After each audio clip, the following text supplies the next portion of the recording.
I've spent almost 10 years on a documentary all about the forever chemical problem, interviewing so many different incredible and brilliant people.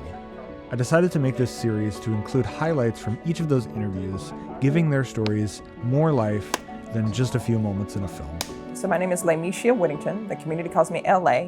My titles, many people call me different things, from a deputy director of a C4, a campaigns director for a C3, a board member, a professor, a daughter, a granddaughter, a sister, and an activist. So I guess you could say I answer to maybe whatever is positive and leading change for my community. That's my title. I'm actually here located in the capital of North Carolina, so in Raleigh, but I live in Holly Springs. I'm a native of the Blue Ridge Mountains. So I'm originally from the Appalachians of North Carolina. I'm an Afro-Indigenous woman. So even though we're here in the capital, I'm proud to hail, I'd say, the daughter of North Carolina. To many people, environmental justice has been known over the years as just really a flexible definition. But for me and in my work, the justice is the people. The justice in environmentalism, right? We oftentimes see the environment, but we need to look deeper at the impacts that pollute our environment and in turn pollute the stewards of that environment. You know, as an Afro-Indigenous woman, we were raised that you are one with the land, and that if you were going to have a prosperous life, it was one that you had to yield the best prosperous crop from the earth. And that meant that you had to treat it right? You had to love it. You had to nurture it. That's environmental justice. But oftentimes what we see with the definition of environmental justice is really speaking to environmental injustices, environmental racism, how we look at how marginalized communities, low wealth populations, Black and brown communities are dumped on the most, from corporation contaminants to being undercounted communities during the census, which means that they're open for attacks of landfills being placed right in their backyards. That's environmental injustice, as I would call it, more so than environmental justice. But that's really what EJ means to me, and even climate justice, right? We can't leave out the impact of hurricanes and natural disasters that have become more frequent, especially for North Carolina and our eastern board states, and Georgia, and I don't want to leave out our folks as far as California, but we are seeing more and more frequent climate disasters. That's also climate justice, right? How is it impacting the people, which in turn impacts the land? It's a cycle. Environmental racism, for example, and this data may change, right? But this is in the past 10 years that we saw that in the entire nation, 53% of all people of color live within 2 miles of a toxic waste dump. That can be a trash dump, is what we call it where I'm from, where you haul your trash off. That can be a contaminant corporation zone where they had really toxic chemicals and it leached into the ground and it's gone into your waters and your rivers. You live 2 miles away from that if you're a person of color, potentially. Like I said, 53% of all of us, right, that are BIPOC. And so when we look at that, why? That doesn't just happen. It isn't a natural condition of Mother Earth for a toxic waste dump to just appear in a BIPOC community. No, that is intentional, right? It's intentional because when we're undercounted during the census, that's an example of democracy. When we're undercounted, when census comes through and says who lives in your home, who lives in your neighborhood, if you're not documented living there, then that gives that corporation, that future corporation, permission to say, hey, no one lives in this neighborhood because it's not on the census. We want to move this in. And then guess what? That corporation pollution that's emitting in the air, that's now making us sick, from asthma to bronchial issues to lung, right? Cancer. We're looking at, that's not genetics to the community. That's a symptom of environmental racism, right? A symptom of a system that has undercounted and undervalued our communities and has created us to be just really lab rats, and in essence to say, okay, what does this really mean for you? We'll find out after you're impacted, which isn't fair. So in North Carolina, 80 out of all of our total 100 counties are considered food deserts. That means that many low wealth and BIPOC communities are located in food deserts. These food deserts come about in many different ways. They're zoned, or there's a climate disaster that eliminates the businesses around the area. But either way, this community is left without access to fresh fruits and veggies and other alternatives to help their health and sustainability, right? And so when we're looking at these food deserts, we're also seeing what we're calling chemical contaminants, a group of chemical contaminants called PFAS, P-F-A-S. And so this is a consortium of up to 10,000 chemicals that we're looking at, right, that is impacting our communities in many different ways. Sometimes lurking in fast food restaurants and packaging, so that when we're, purchasing a meal for our families, because we live in a food desert, so fast food is a safe, affordable, we think safe option, we're eating desserts or a burger, and we don't realize that there are contaminants that are lurking in the packaging of that burger, or was on the shelf in the back of the store or the fast food restaurant sitting, right? Your burgers, your buns, literally sitting in a contaminated package. And so we aren't made aware of these issues, right? That's a part of environmental injustice. That's a part of environmental racism as well. We have to unpack the layers of disinformation. The fact that we aren't made aware that this is a group of chemicals. The fact that we aren't made aware that there are even chemicals, right, that may be adverse to our health. That is the root cause of our asthma. Not a pre-existing health condition like we've been told that's genetic, but it's actually an underlying condition because we were exposed to these chemicals over and over and over again. That's a part of that cumulative impact, right? When we're looking at the food is sitting in contaminated water, which is sitting in contaminated packaging, and it all is sitting in these group, in this class of chemicals, we're not made aware of that. So North Carolina, as I mentioned, food deserts is just one example of what we're facing here in the state. Unfortunately, in our state, there is a cocktail of sorts of many environmental injustices and pollution sources, such as corporate hog farms. A really great example of that is in Duplin and Sampson County. Duplin is number 1 and Sampson is number 2 in the nation. Some folks say the globe, right, globally, for hog production. There are literally more hogs than people. And this sets up many, as you can imagine, issues, right? Not only for the land, the air, the water, but for the people.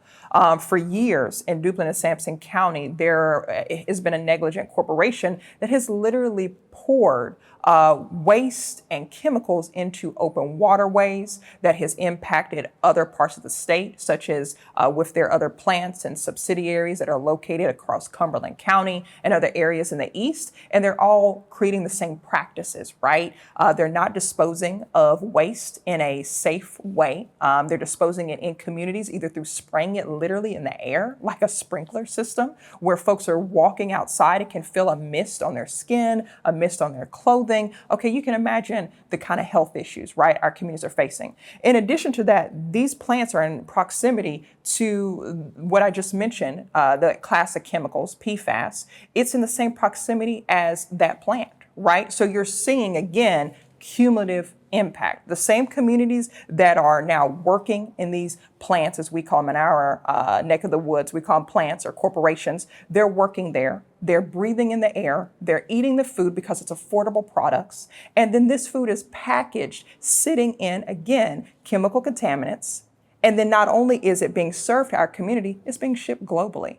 So now it's no longer just a North Carolina problem. This is now a global problem because the product doesn't just stop in Duplin County, Sampson County, or Cumberland County. And so what we're looking at is the environmental impacts that we're facing in North Carolina. We're waging war that's on behalf of the world, not just for our communities.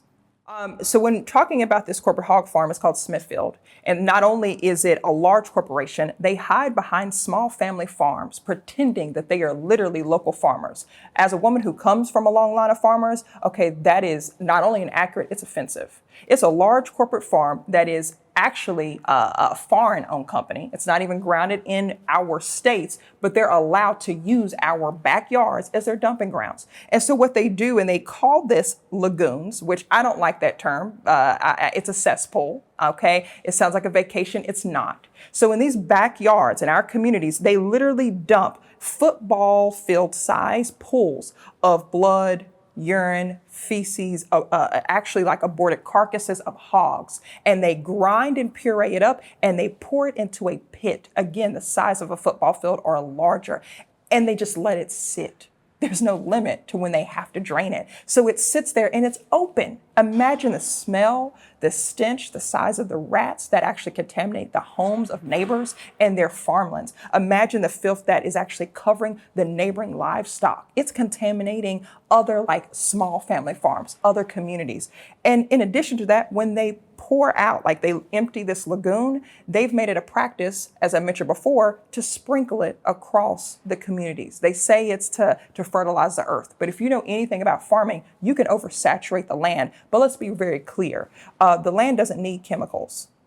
to be fertilized, right? Right? It doesn't need aborted fetuses from the hog's production to be fertilized. So we're seeing lies, we're seeing lack of corporate accountability, and it's killing our people, plain and simple. And imagine when hurricanes come through. We have had several, we've had 2 to 3 back-to-back 500, 1,000-year storms. Okay, they're coming every 2 years. They're coming every year. It's no longer every 500 years. And what has happened is these hurricanes, like Hurricane Florence and Hurricane Matthew, has come through and literally picked up this filth out of these lagoons that haven't been emptied. And then it's sprayed across lands and counties, impacting hundreds of thousands of our people.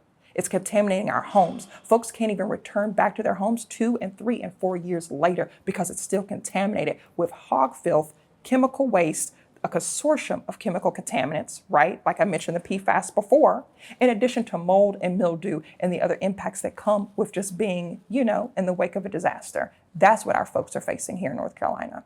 I also want to elevate the level of advocacy that's happening, right? Our communities have waged a war against these injustices for years. I mean, even the environmental justice movement itself was birthed in North Carolina, in Warren County, Afton, North Carolina, when community members, BIPOC folks literally laid their bodies on the line to stop yet another chemical contaminant back in the day that we call PCB. So this has been a legacy of North Carolina, the advocacy. And so, as an advocate, I have the honor of just being in a long line of those legends, both ancestors and elders that are living with us today, right? And so in my advocacy, I've learned a lot from those movements, how to be resilient. We're all impacted, right? Let's just be very frank. The impacted are the advocates. They are leading the charge for their own homes while still carrying the burden of the pollution and the sickness, right, that comes with it. And so some of the advocacy, I consider myself an environmental sociologist, and that's what I do, right? I work not only in crafting and curating language in Senate bills that talk about environmental injustices and making sure there's access for our communities to even vote and not be disenfranchised so that we can vote for the actual representatives who would vote out Smithfield and those other negligent corporations instead of protecting them. That's part of what I do. But I'm also on the front lines. If there's a hurricane, I've literally been with my people, never alone, because it takes a village, have literally been in the face of a tornado, dropping off water and baby formula just for our folks to survive, to get out of those contaminated homes, right? And so that's a part of my advocacy, and I'm honored to be in a long line of that. My mom does the same thing. My grandmother comes from the same lineage. It's literally a pass down. It's like a matriarchal lineage that we have to protect this state.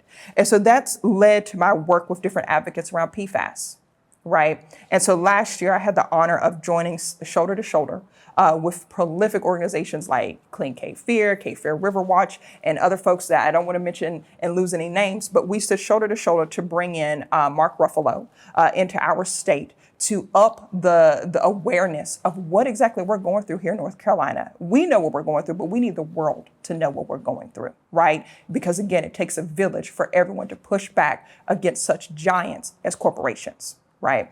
And so this tour, as we called it last year when Mark Ruffalo came, we spoke in Wilmington and we traveled around different pollution sites and landed here in Raleigh in the capital to speak to the former Secretary of the North Carolina DEQ, Michael Regan, who is now the EPA administrator. We already spoke to him about the atrocities of PFAS and how we needed corporate accountability and accessibility to water fill stations for our people to have clean water, right, while we're addressing their contaminated water. So we had these conversations with Mark Ruffalo. We did press conferences with community leaders and community members who just found out, right, even in that moment, how contaminated they were. It was powerful to bring community folks in with our state elected leaders and Mark Ruffalo and these advocate organizations to say, we're here. You can't move us. You can't kill us.